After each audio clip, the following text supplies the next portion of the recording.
नमस्कार साथियों, हमारे YouTube चैनल एग्जाम यात्रा पे आपका स्वागत है। जैसा कि आपको पता है कि इस समय हमारा इतिहास विषय चल रहा है और इतिहास वंश में हम इस समय मौर्य वंश का इतिहास पढ़ रहे हैं। कल की क्लास में हमने मौर्य वंश के दो महानतम शासकों चंद्रगुप्त मौर्य और बिंदुसार के बारे में जाना। आज हम इस वंश के तृतीय महानतम शासक जो अपने कार्यों के द्वारा विश्व में अपना स्थान बनाए हुए हैं, उनके बारे में आज हम यहाँ जानेंगे। उनका नाम है सम्राट अशोक। ये एक चक्रवर्ती शासक थे, महान शासकों में इनका नाम लिया जाता है। ये एक युगांतकारी और क्रांतिकारी शासक थे जिन्होंने अपने कृतित्व और व्यक्तित्व के माध्यम से उस पूरे युग के सबसे महान शासकों में अपना नाम अंकित करवाया। तो आज हम उन्हीं के बारे में यहाँ समझेंगे, जानेंगे। अपने प्रारंभिक जीवन में ये अवंती यानी उज्जैन के राज्यपाल थे और बड़े ही कुशल और प्रशासनिक तरीके से इन्होंने अपने पिता के समय में जो तक्षशिला में विद्रोह हुआ था उसको इन्होंने बहुत ही एक कुशलता से उस विद्रोह का अंत किया था। तो प्रारंभ से ही इनके अंदर एक कुशल शासक के गुण थे। दिव्यावदान और सिंहली अनुश्रुतियों से इनके बारे में जानकारी मिलती है। ऐसा कहा जाता है कि प्रारंभिक जीवन में ये बहुत ही निष्ठुर थे, बहुत ही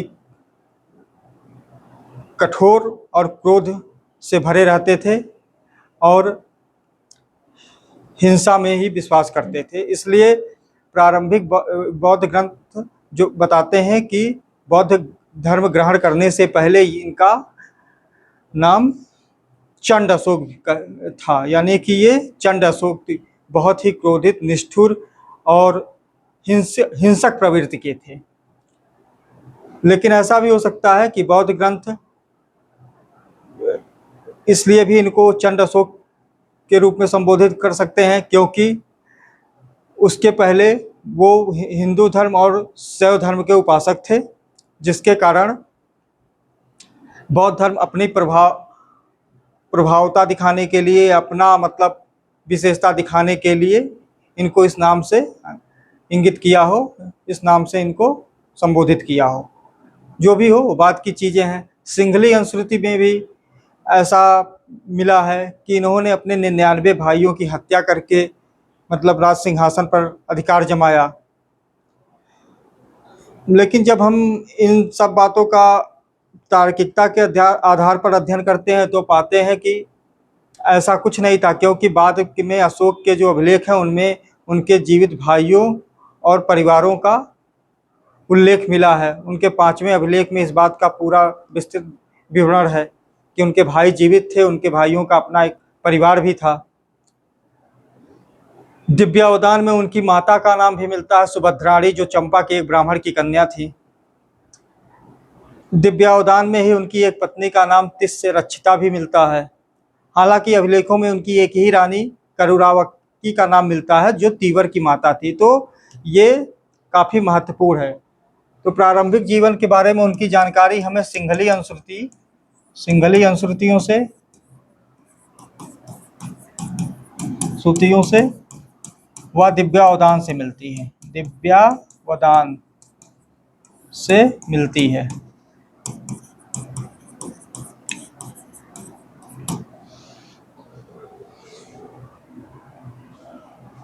अशोक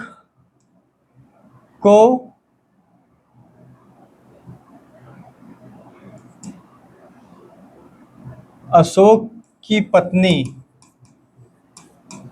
का नाम दिव्यावदान में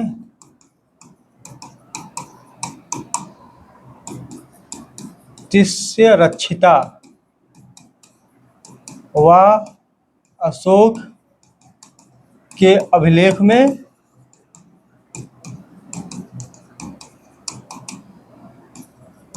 करुवाकी का उल्लेख मिलता है।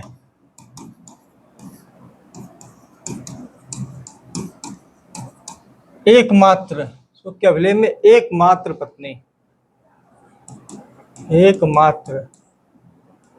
पत्नी करुआकी का उल्लेख मिलता है। पुराणों में इन्हें अशोकवर्धन नाम दिया गया है। बौद्ध धर्म ग्रहण करने से पहले इन्हें चंद अशोक कहा गया है। बाद में हम देखेंगे कि अभिलेखों में इनको देवानाम प्रिय या देवानाम प्रियदर्शी भी कहा गया है, देवताओं में प्रिय। तो जहाँ तक हम इनके प्रारंभिक जीवन में जान गए तो इनकी माता का नाम सुभद्राणी मिलता है, सुभद्राणी मिलता है दिव्यावदान के अनुसार। दान पिता का नाम इनके बिंदुसार था। अब हम आते हैं, इन्होंने लगभग 273 ईस्वी के आसपास ये सिंहासन पर आरूढ़ हुए या सिंहासन पर बैठे, किंतु इनका विधिवत जो राज्याभिषेक होता है वह 269 ईसा पूर्व में होता है। विधिवत राज्याभिषेक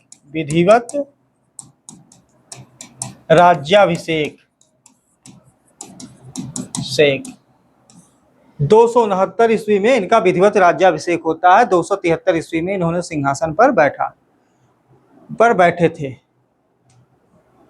अब हम आते हैं चंद्रगुप्त अशोक के काल के सबसे महत्वपूर्ण घटनाक्रम पर।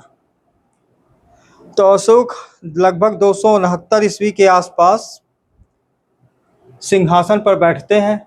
उनका राज्याभिषेक 273 ईस्वी के आसपास बैठते हैं, 273 ईस्वी के आसपास बैठते हैं। 269 ईस्वी में इनका विधिवत राज्याभिषेक होता है और अपने राज्याभिषेक के 8वें वर्ष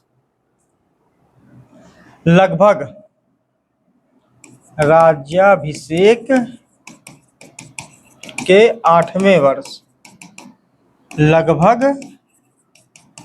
261 ईसा पूर्व में इन्होंने कलिंग प्रदेश पर आक्रमण कर दिया। यह इनके काल की एक महत्वपूर्ण घटना है, क्योंकि इसके बाद इनका पूरा जीवन चरित्र ही बदल जाता है। भारतीय राजनीति की दिशा और दशा बदल जाती है। यह इन घटना एक युगांतकारी घटना है, एक क्रांतिकारी घटना है, जो उस समय के समाज को, धार्मिक क्रियाकलाप को, राजनीतिक क्रियाकलाप को पूरी तरह से प्रभावित कर देता है, परिवर्तित कर देता है।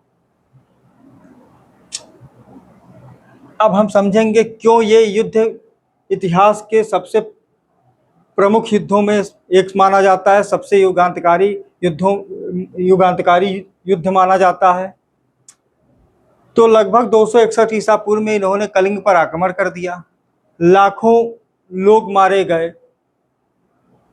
अपार धन बल की हानि हुई, लगभग 1.5 लाख के करीब बंदी बना लिए गए, अनेक निरीह पशुओं का भी वध हुआ। वृद्ध, महिलाएं, बच्चे, कोई भी इससे अछूता नहीं रहा, सब इससे प्रभावित हुए और काल के गाल में समा गए।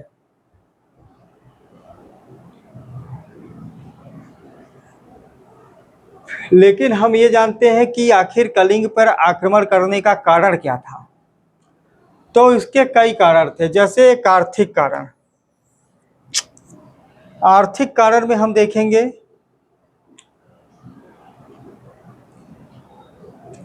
कि कलिंग जो था वह वनों से आच्छादित था।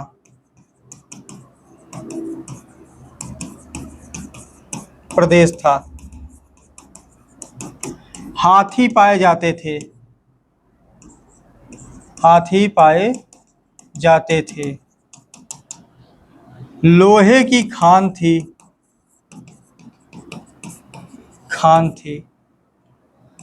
और दक्षिण भारत के साथ व्यापार के लिए प्रमुख बंदरगाह था।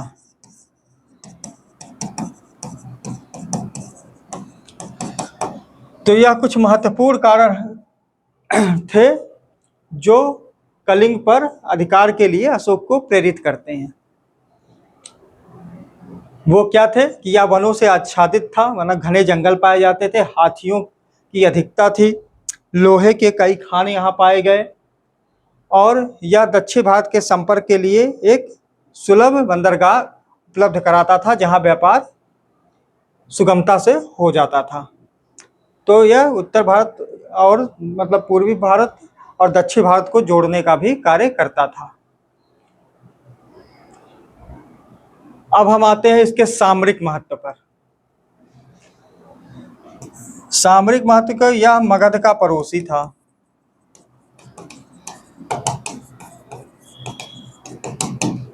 और हम देखते हैं कि नंद वंश के महानतम शासक और संस्थापक महापद्म नंद ने भी इसको सामरिक और आर्थिक दृष्टि से इसके महत्व के कारण ही इस पर अधिकार किया हुआ था।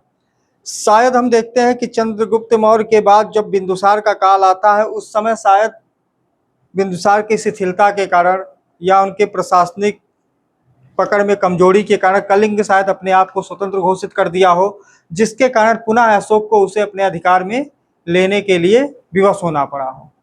तो पहले तो हम देखे हैं कि कलिंग पर नंदों का अधिकार हो गया था। नंदों के बाद जब मौर्यों का शासन आता है तो चंद्रगुप्त मौर्य के समय में भी यह मौर्य वंश के अधीन था।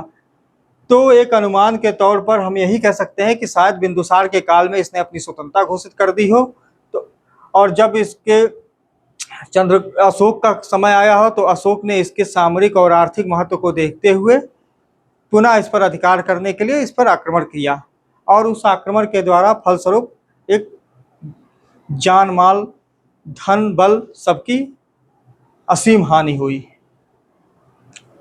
साम्राज्यवादी कारण भी इसके लिए था, क्योंकि अशोक या जो मौर्य वंश था वो उसके पहले नंद का जो साम्राज्य था, उसके पहले हरियंक वंश, इनकी नीतियां क्या थी? साम्राज्यवादी नीतियां थी। तो उसी नीति से प्रेरित होकर भी हो सकता है कि अशोक ने कलिंग पर आक्रमण किया हो। परिणाम क्या हुए? परिणाम के तौर पर हम देखते हैं कि इसके द्वारा लाखों स्त्री, पुरुष, वृद्धों, पशुओं की हत्या हुई। लगभग 1 लाख से ज्यादा लोगों की यहाँ मृत्यु हो गई। अपार धन बल की हानि हुई।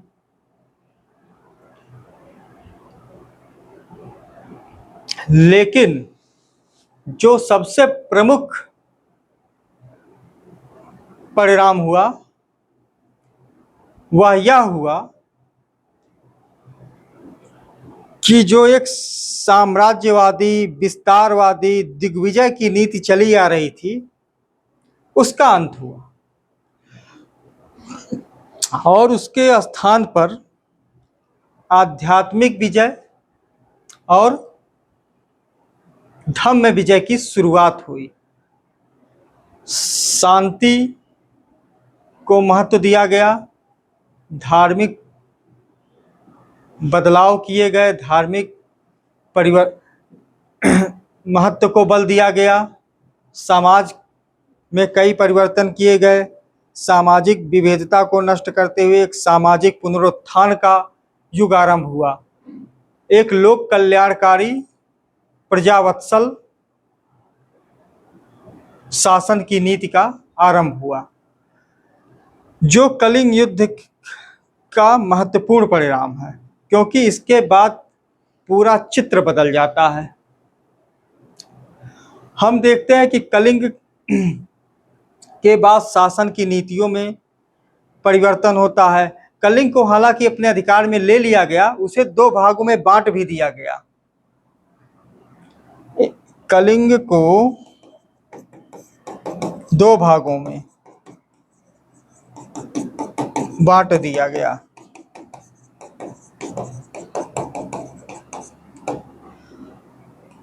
उत्तरी कलिंग,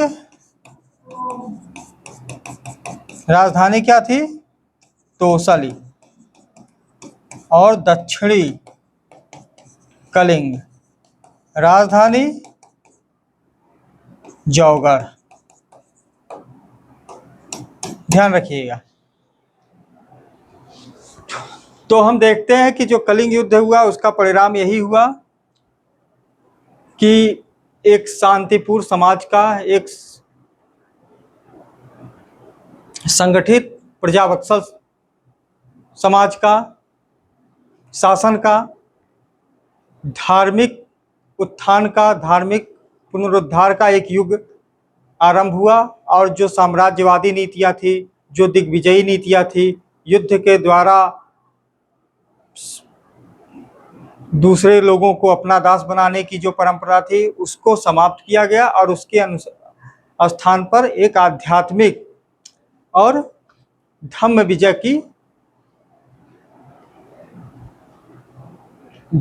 का विचार आया। धम्म विजय को महत्व दिया गया। उनका स्थान आध्यात्मिक विजय और धम्म विजय ने ले लिया, हम कह सकते हैं। तो यहाँ पर हमने देख लिया कि अशोक के प्रारंभिक जीवन के बारे में, उनका राज्याभिषेक, विधिवत जो राज्याभिषेक होता है 269 ईसा पूर्व में होता है। उसके पहले 273 ईसा पूर्व में वो गद्दी पर बैठ गए थे। ऐसा माना जाता है कि उन्होंने अपने 99 भाइयों की हत्या की थी और तब सिंहासन को हासिल किया था, क्योंकि लेकिन बाद में अशोक के अभिलेखों से यह प्रमाण असिद्ध होता है। और ऐसा पाया जाता है कि उसके 5वें अभिलेख में उसके जीवित भाइयों और उसके परिवारों का उल्लेख है। कलिंग युद्ध उसके काल की एक प्रमुख घटना है, जिसके द्वारा उसके जीवन चरित्र पे, उसके जीवन दर्शन में पूर्णतया बदलाव आ गया। वह एक साम्राज्यवादी शासन से प्रजावत्सल लोक कल्याणकारी शासक बन गया, जो उस काल की एक युगांतकारी घटना थी। और वही एक विशेष घटना उसे पूरे विश्व में विश्व प्रसिद्धि दिलाती है और महानतम शासकों में उसका नाम अंकित कराती है। कलिंग विजय के बाद जो होता, अशोक का जो साम्राज्य है वह उत्तर पश्चिम सीमा प्रांत से लेकर दक्षिण के कर्नाटक तथा पश्चिम में कठियावाड़ से लेकर पूर्व में बंगाल की खाड़ी तक विस्तृत हो जाता है। तो लगभग दक्षिण के कुछ क्षेत्रों को छोड़कर संपूर्ण भारत पर उसका अधिकार हो जाता है। तो काफी एक विस्तृत साम्राज्य पर उसका शासन था। उसके दूसरे शिलालेख में चोल, पांड्य, सत्यपुत्र, ताम्रपर्णी जैसे कुछ क्षेत्रों को छोड़कर लगभग संपूर्ण भारत पर उसके अधिकार का उल्लेख मिलता है। तो ध्यान रखिएगा, काफी महत्वपूर्ण है। अब हम आते हैं अशोक के धर्म और उसका बौद्ध धर्म से संबंध।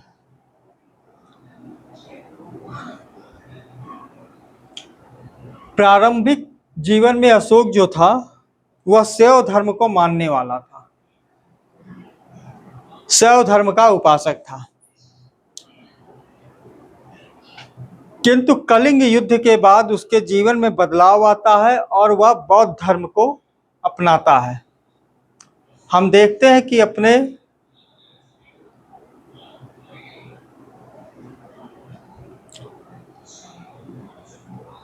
अभिलेखों में वह अपने आप को बौद्ध धर्म का अनुयायी बताता है।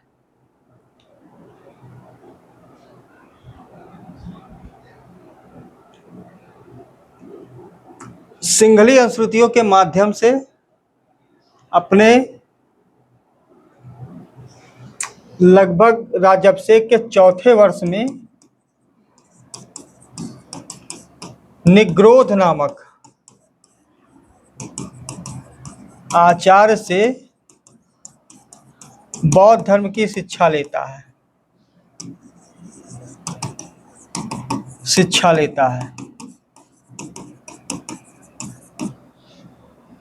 दिव्यावदान में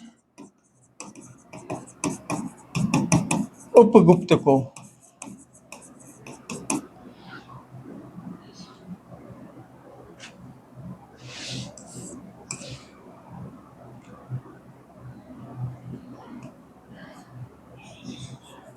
अशोक को बौद्ध धर्म में दीक्षित करने वाला बताया गया है।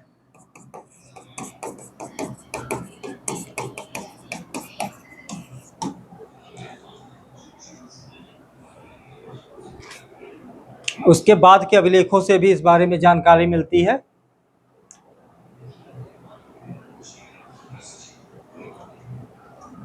अपने शासन काल के 10वें वर्ष वह बोध गया की यात्रा करता है और धम्म को प्रचारित व प्रसारित करता है।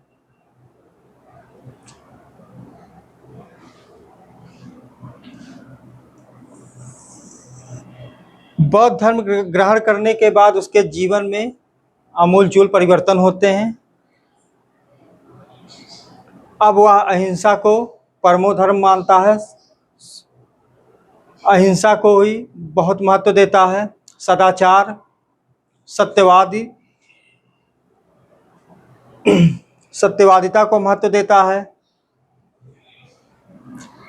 प्रजा के कल्याण को सर्वोपरि रखता है और अनेक लोक कल्याणकारी मंगल कार्यों को अपने राज्य में पूर्ण कराता है। तो अशोक का जीवन अब परिवर्तित हो जाता है। जो अशोक प्रारंभ में अपने साम्राज्यवादी नीतियों के द्वारा एक निष्ठुर और कठोर और क्रूर शासक माना जाता था, वह अशोक अब एक प्रजावत्सल, अहिंसक, कर्तव्यपरायण, धर्मपरायण शासक के रूप में उसका चित्रण होने लगा था। भाब्रू के जो लघु शिलालेख हैं, वहां से सर्वप्रथम इसका नाम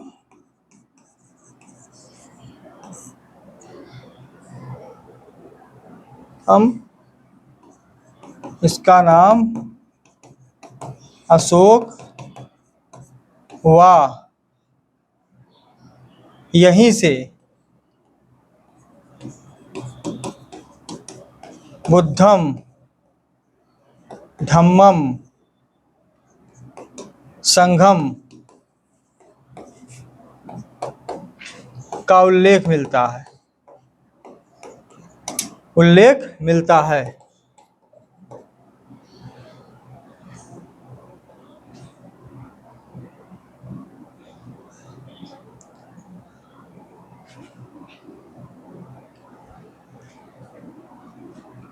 बुद्धम, धम्मम और संघम का उल्लेख मिलता है। ये भाब्रू कहाँ है? बैराट, राजस्थान। तो भाब्रू से जो लघु शिलालेख प्राप्त होता है, वहां सर्वप्रथम बुद्ध, संघम और धम्मम का उल्लेख मिलता है और अशोक के बौद्ध धर्म के अनुयायी बनने का विस्तृत और व्यापक उल्लेख हम यहाँ से प्राप्त कर सकते हैं। तो अशोक की जो धार्मिक नीति थी वह सहिष्णु थी और सहयोगात्मक थी और सभी धर्मों का आदर करने वाली थी। ऐसा नहीं है कि वह बौद्ध धर्म ग्रहण करने के बाद सिर्फ उसी धर्म के लिए लोगों को प्रेरित करता था या लोगों पर दबाव बनाता था कि नहीं, बौद्ध धर्म को ही प्रधान धर्म माने। वह सभी धर्मों के, सभी मतों के लोगों का आदर करता था। वह चाहता था कि सभी लोग अपने अपने मतों का धार्मिक तरीके से, शांतिपूर्ण तरीके से पालन करें और कोई भी धार्मिक विकृतियां या विकार ना आए, जिससे शासन व्यवस्था में, सामाजिक व्यवस्था में किसी भी प्रकार का कोई परेशानी हो, किसी भी प्रकार की कोई अनुचित कार्य हो। तो बौद्ध धर्म की प्रधानता थी, लेकिन अन्य धर्मों के प्रति भी उसका आदर बना था। 7वें अभिलेख में इसका उदाहरण भी मिलता है कि सभी मतों के लोग सभी स्थानों पर रहें और वह चाहता था कि सभी मतों के बीच में किसी प्रकार की कोई वैमनस्यता ना रहे, सहिष्णुता रहे, आपसी सहयोग की भावना रहे, भाईचारे की भावना रहे और लोग एक दूसरे के मतों का आदर करें। तो वह सभी को आत्मसंयम और हृदय की पवित्रता पर जोर देता था, बल देता था।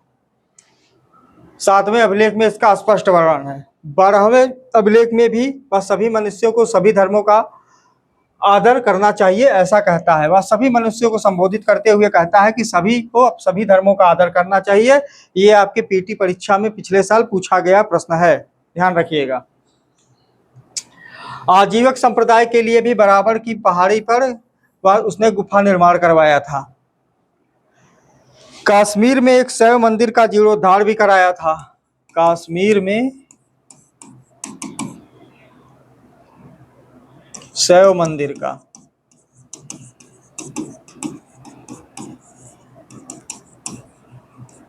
जीर्णोद्धार कराया। एक महत्वपूर्ण पॉइंट हम यहाँ पर और देखेंगे जो पीटी की दृष्टि से बहुत ही महत्वपूर्ण है।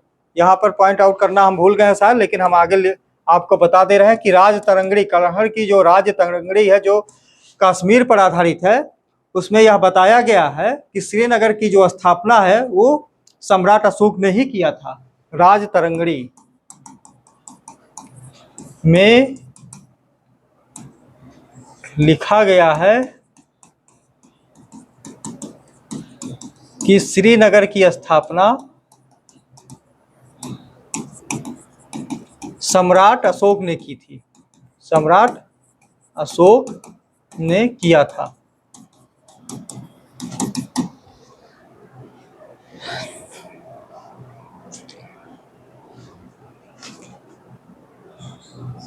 हम देखते हैं कि अशोक की जो धार्मिक नीति थी वह काफी विस्तारवादी, काफी विस्तृत सोच को लिए हुए, काफी विस्तृत और उदार विचारों के लिए हुए था, और यह उसके युग की एक महत्वपूर्ण नीति थी जो बाद के शासकों में एक प्रेरणा का आधार बनती है और आज के समय में भी वह एक महत्वपूर्ण प्रेरक का काम करती है। तो इसी संदर्भ में नीलकंठ शास्त्री एक इतिहासकार है, विद्वान है, उन्होंने कहा है कि अकबर के पूर्व अशोक पहला शासक था जिसने भारतीय राष्ट्र के एकता की समस्या का सामना किया और इस कार्य में उसे अकबर से अधिक सफलता मिली। वह एक सुव्यवस्थित धर्म की स्थापना किया जिसमें सभी धर्मों के लिए समान रूप से रह सके, जो धम्म की नीति के रूप में प्रसिद्ध हुआ, और सभी में सहिष्णुता की स्थापना की, यानी कि सभी लोग एक दूसरे के धर्म का आदर करें और सहिष्णु तरीके से रहें। तो हम देखते हैं कि अशोक की जो धार्मिक नीति थी वह उदार थी और सहिष्णु थी, यानी कि सभी को लेकर चलने वाला वो शासक था।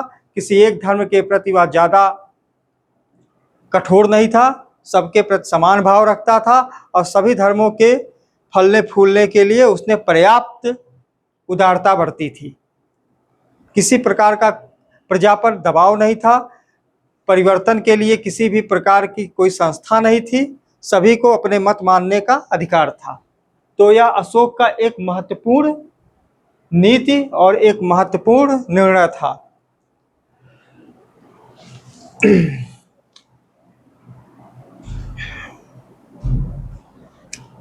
अब आते हैं हमारे परीक्षा की दृष्टि से, सिलेबस की दृष्टि से, और जो अशोक को महान अशोक या विश्व प्रसिद्ध शासकों में जो नीति अशोक को पूरे विश्व में आलोकित करती है, उसे एक विश्व प्रसिद्ध शासक के रूप में अंकित करती है, वह था अशोक की धम्म नीति। अब हम यहाँ पर उसकी धम्म नीति का विस्तार से, गंभीरता से अध्ययन करेंगे और उसके हर एक मूल तत्व को समझेंगे, जानेंगे, और इसकी नीति ये क्यों ऐसी नीति थी जो उस समय की एक पूरे चित्र को ही बदल देती है, पूरे दिशा को ही बदल देती है, पूरे सामाजिक और राजनीतिक इतिहास को ही बदल देती है। हम उसके बारे में जानेंगे। तो ये जो धम्म है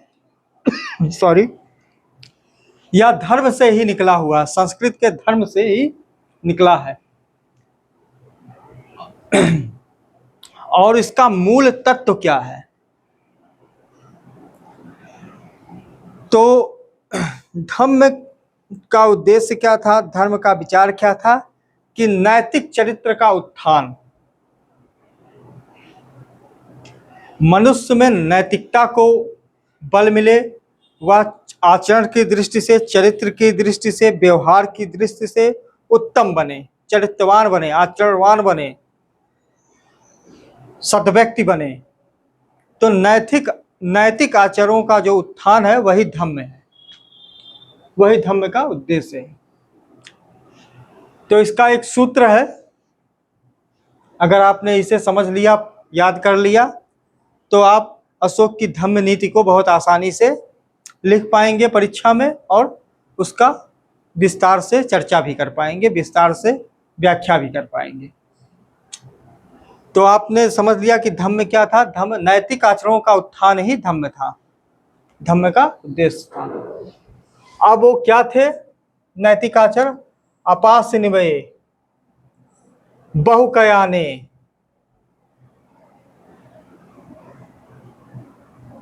दयादाने, स च शोचये, माधवे साधवे च।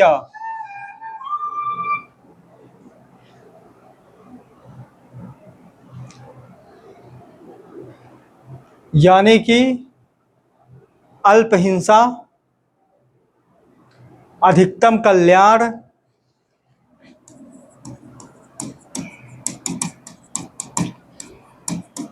अधिकतम कल्याण,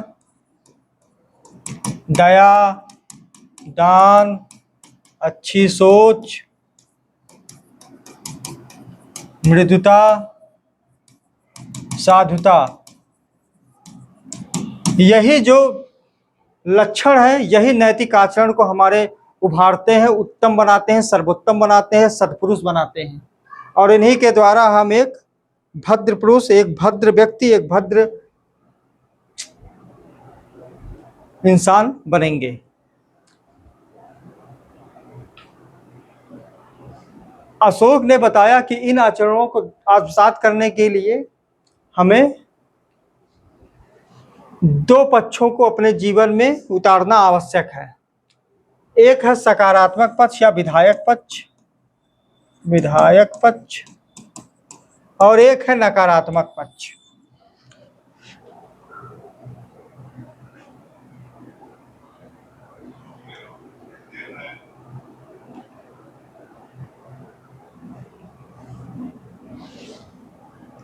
तो जो सकारात्मक और विधायक पक्ष है, उसमें है एक अनारंभो प्राणानाम, यानी कि सभी प्राणियों पर दया,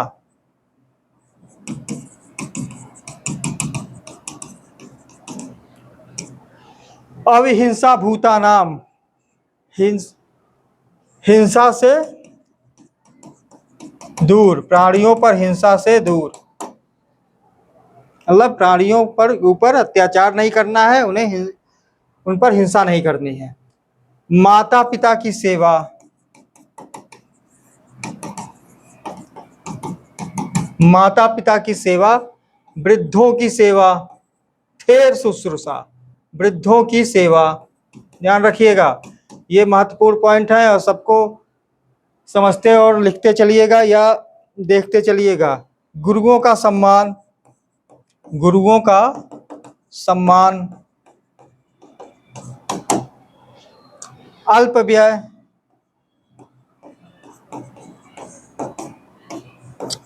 अल्प संचय,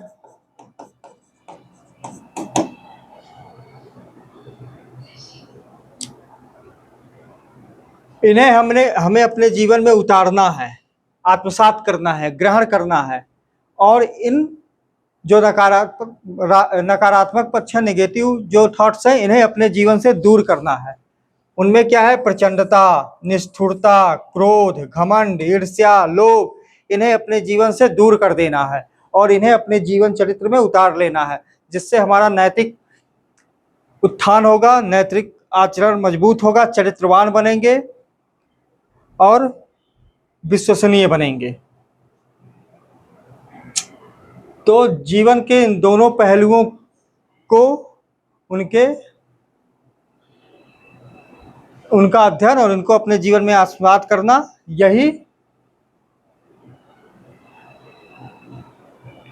इस आचरण को अपनाने के लिए इस आचरण को अपनाना आवश्यक है।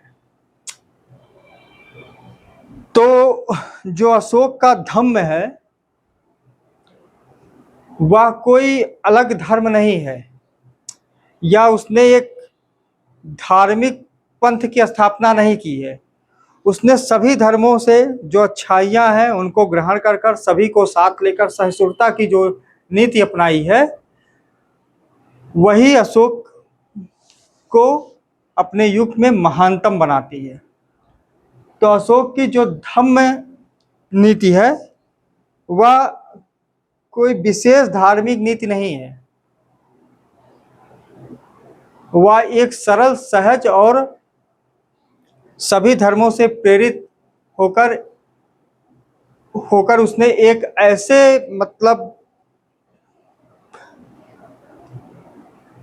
उन्हीं के बीच से एक ऐसे राजमार्ग को निकाला जिस पर चलकर सभी व्यक्ति जो है नैतिक रूप से मजबूत बन सकते हैं और आदर्श बन सकते हैं। हम देखते हैं कि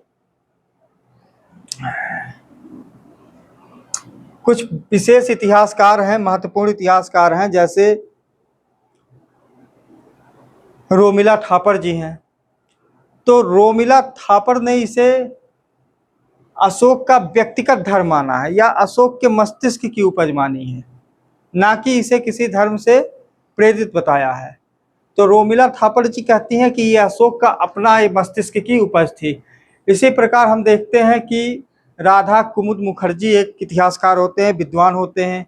उन्होंने कहा है कि अशोक की जो धम्म नीति थी वो सभी धर्मों की साझी नीति थी। फ्लीट महोदय एक इतिहासकार हैं, वो इसे राजधर्म बताते हैं। भंडारकर महोदय इसे बौद्ध धर्म से प्रेरित बताते हैं, और बौद्ध धर्म के दो पक्षों, एक जो है वो उपासक वर्ग है, एक जो है वो भिक्षु वर्ग है। तो अशोक को उपासक वर्ग से प्रेरित मानते हैं, जो गृहस्थ आश्रम के लिए जो बौद्ध धर्म की उपासक नीति थी उससे प्रेरित बौद्ध अशोक के धम्म नीति को बताते हैं।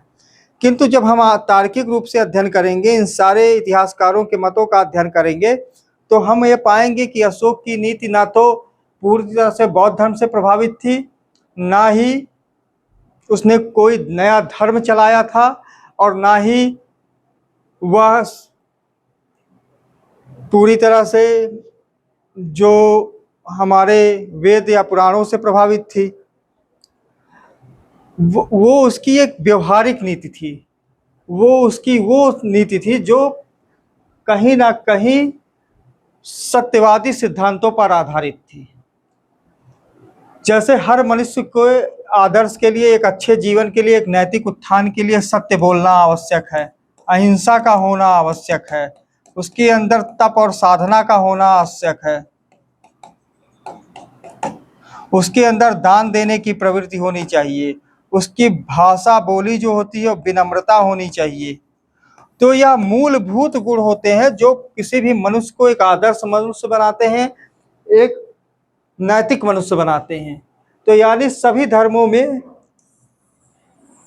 इन गुणों को प्रमुखता प्रदान की गई है। हमारे उपनिषद भी हमें हमेशा सत्य व्यवहार करने के लिए प्रेरित करते हैं, अल्प व्यय करने के लिए प्रेरित करते हैं, धन का संग्रह न करने के लिए प्रेरित करते हैं। बौद्ध धर्म आस्ते, अहिंसा, सत्य और अपरिग्रह को प्रेरित करता है। तो हम कहीं ना कहीं, चाहे जैन धर्म हो, वो भी हमें ऐसे ही कार्यों के लिए प्रेरित करता है। तो अशोक का जो धम्म विजय का सिद्धांत है, धम्म नीति का जो सिद्धांत है, वो एक व्यवहारिक सिद्धांत है जो सभी मनुष्य के लिए, सभी युगों में, सभी कालों में उपयोगी है, और एक अच्छे जीवन के लिए, एक अच्छे नैतिक आचरण के लिए हमेशा इनकी प्रमुखता रहेगी, और हमेशा इन नीतियों पर चलकर ही मनुष्य एक आदर्श और सभ्य मनुष्य के रूप में गिना जाएगा या बन सकता है। तो हमने अशोक के धम्म को समझा कि अशोक का जो धम्म है वह हिंसा पर विश्वास नहीं करता है, दया, दान, सत्यता, विनम्रता, मृदुता को महत्व देता है, अल्प व्यय को महत्व देता है, अल्प संचय को महत्व देता है,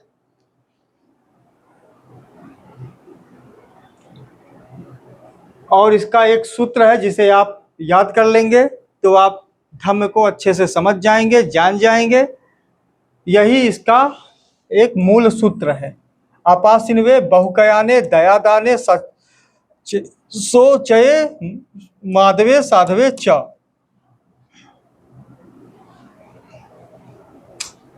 धम्म का जो स्वरूप है, तो धम्म का स्वरूप यही है कि सामाजिक और नैतिक आचरणों का समावेश हो, उनमें उत्थान हो,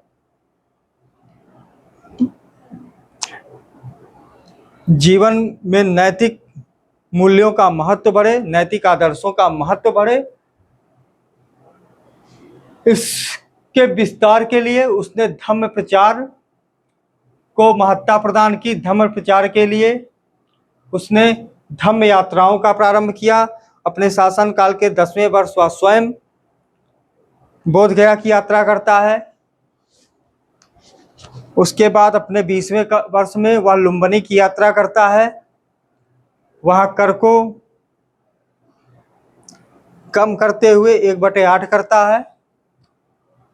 और हम देखते हैं कि निगलीवा में कनक मुनि का जो स्तूप है उसका संवर्धन करवाता है। तो अपने धम्म नीतियों के यात्राओं का प्रारंभ करवाता है। राजकीय पदाधिकारियों की भी नियुक्ति करता है। राजकीय पदाधिकारी कौन कौन से थे? युक्त, रज्जुक, प्रादेशिक, इनकी नियुक्ति करता है और इन्हें उत्तरदायित्व देता है कि यह धम्म की नीति का प्रचार करें, प्रसार करें। जो भी प्रजा में समस्या है उसे हमारे पास लेकर आएं। उसके लिए कोई समय निर्धारित नहीं है। मैं हर समय उसके लिए तत्पर हूं। आप लोग प्रजा के बीच में जाइए, इन व्यवहारिक सिद्धांतों का वहां पर प्रचार करिए और जो भी समस्याएं हैं उनको हमारे पास लेकर आइए। धर्मोपदेश की व्यवस्था की। उसने कुछ धर्म प्रचारकों का एक टीम बनाया, एक संघ बनाया और उनके द्वारा जगह जगह पर लोगों को जागृत करने के लिए, धम्म विजय की नीति से अवगत कराने के लिए, उनके सिद्धांतों से लोगों के आचरणों में बदलाव के लिए धर्मोपदेश की व्यवस्था की। यह सिर्फ किसी राज्य स्तर पर भी नहीं बल्कि विदेशों में भी जाकर अपने अपने मतों का प्रचार करते हैं और धम्म की नीति का प्रसार और प्रचार करते हैं। धम्म महापात्रों की नियुक्ति करता है। यह महामात्र जो होते हैं इनका उल्लेख उस 13वें शिलालेख में है जिसमें कलिंग का युद्ध का वर्णन है। तो धम्म महापात्रों की नियुक्ति करता है और इनके माध्यम से धर्म प्रचार को आगे बढ़ाता है। वर्तमान समय में भी देखें तो धम्म की प्रासंगिकता बनी हुई है, चाहे वो नैतिक व्यक्तिगत स्तर पर नैतिक जीवन हो या वैश्विक स्तर पर हम नैतिक जो दृष्टिकोण है, जो आज का मनोदशा है, आज की जो भौतिकवादिता है, व्यक्तिवादिता जो बढ़ती जा रही है, भौतिकवादिता जो बढ़ती जा रही है, उससे दूर करने के लिए धम्म की जो नीति है वह बहुत ही महत्वपूर्ण है। यह व्यक्ति में एक सदाचरण नैतिकता का उत्थान करती है और लोगों को उनके मूल उद्देश्य के बारे में जागृत करती है। तो देखते हैं कि वर्तमान समय में भी धम्म की नीति की प्रासंगिकता बनी हुई है और विश्व के कई देशों में आज भी धम्म की नीति से प्रमुखता से पालन किया जाता है। और भारत जो देश है इसका ये धम्म की नीति को मानने वाला एक अग्रणी देश है और भारत के पीछे भी कई देश हैं जो धम्म की नीति पर भारत के द्वारा दिखाए गए मार्ग पर चलकर अपना नैतिक उत्थान कर रहे हैं, अपने आप को सबल बना रहे हैं और अपने नागरिकों को सभ्य और आदर्शों पर चलने वाला बना रहे हैं। अब हम देखते हैं अशोक के अभिलेख हैं। तो अशोक के जो अभिलेख हैं वह अशोक के पूरे जीवन को, प्रशासन को, उसके शासन व्यवस्था को प्रेरित कर रहे हैं और बता रहे हैं। ये लगभग 40 हैं और विभिन्न स्थानों पर ये अभिलेख खुदे हुए हैं या लिखे गए हैं, जो अशोक के शासन प्रशासन जीवन के बारे में हमें जानकारी देते हैं। सर्वप्रथम जेम्स प्रिंसप महोदय ने इन्हें पढ़ा और जो इनके अभिलेख हैं उनमें इनका नाम देवानाम प्रियम या देवानाम प्रियदर्शी पाया जाता है। तो जेम्स प्रिंसप महोदय ने इनका अर्थ किसी विदेशी या सिंघली राजा से लगा लिया था, किंतु बाद में मास्की गुज्जरा के अभिलेखों से इनका नाम स्पष्ट रूप से पढ़ लिया गया और यह माना गया प्रामाणिक तौर पे कि ये जो अभिलेख है ये अशोक के द्वारा ही खुदवाए गए हैं। तो ये बृहद शिलालेख है जो 8 स्थानों पर पाए गए हैं, जो अशोक के शासन व्यवस्था, उसके जीवन के बारे में हमें बताते हैं। तो इनमें शहबाजगढ़ी और मानसेहरा जो हैं ये पाकिस्तान में पाए गए हैं।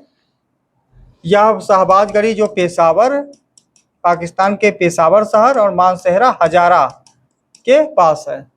कालसी आधुनिक देहरादून, गिरनार गुजरात, उड़ीसा, एर्रगुडी आंध्र प्रदेश और सोपारा महाराष्ट्र, ये 8 बृहद शिलालेख हैं। लघु शिलालेखों में रूपनाथ गुज्जरा लगभग 13 जो है ये लघु शिलालेख पाए गए हैं। 8 जो है ये है और 6 जो हैं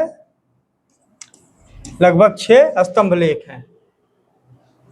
तो रूपनाथ गुज्जरा, सहसाराम, भाब्रू, मास्की, ब्रह्मगिरी, मास्की और गुज्जरा में अशोक का स्पष्ट नाम मिलता है। भाब्रू जहां बुद्धम संघम, भाब्रू, मास्की, ब्रह्मगिरी, सिद्धपुर, जतिंग, रामेश्वर, एर्रगुडी, गोबीमठ, पालीकुंड, राजुल और भंडारगिरी, अहरौरा, ये सब लघु शिलालेख हैं। लगभग 13 है इनकी संख्या। यहाँ पर हमें भी अशोक के शासन प्रशासन के बारे में जानकारी मिलती है। 6 उनके स्तंभ लेख हैं, जिनमें सबसे महत्वपूर्ण है दिल्ली टोपरा, सहारनपुर से लाकर दिल्ली में, सहारनपुर से लाकर दिल्ली में फिरोज शाह तुगलक ने स्थापित कराया।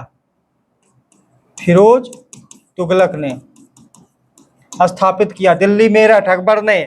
लौरिया राज या बिहार के चंपारण में है, बिहार। लौरिया नंदनगढ़ ये भी चंपारण बिहार।